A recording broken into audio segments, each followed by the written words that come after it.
tell you, the press has eaten this thing up. Please go. You referred to Mr. Mamdani as a communist. Can you describe why you feel that way? And also, will you do anything to stop him from arresting Prime Minister Netanyahu if he visits New York?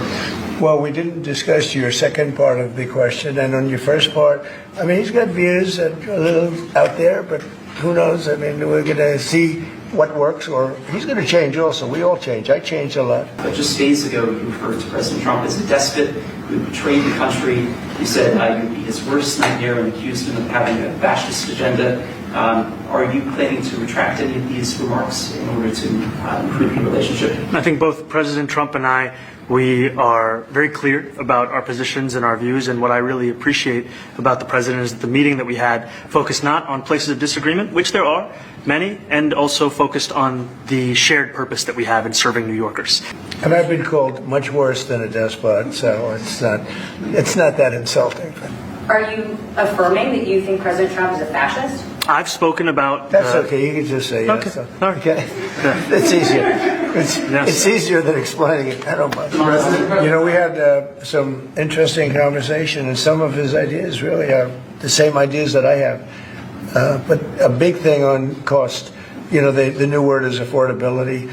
Another word is just groceries. You know, it's sort of an old-fashioned word, but it's very accurate. What we did is we discussed crime more than ICE per se. We discussed crime, and he doesn't want to see crime, and I don't want to see crime, and I have very little doubt that we're not going to get along on that. Would you feel comfortable living in New York City under a Mamdani administration? Yeah, I would. I really would, especially after the meeting. You've accused the U.S. government of committing genocide in Gaza while President Trump was working on peace.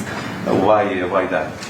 I've spoken about the Israeli government committing genocide, and I've spoken about our government funding it. And I shared with the President in our meeting about the concern that many New Yorkers have of wanting their tax dollars to go towards the benefit of New Yorkers and their ability to afford basic dignity. That people were tired of seeing our tax dollars fund endless wars. And I also believe that we have to follow through on the international human rights, and I know that still today those are being violated, and that continues to be work that has to be done no matter where we're speaking of. Do you view the mayor-elect as the true leader of the Democrat Party? Well, look, I hope they have great leaders. This is a man that right now I think is focused in New York City.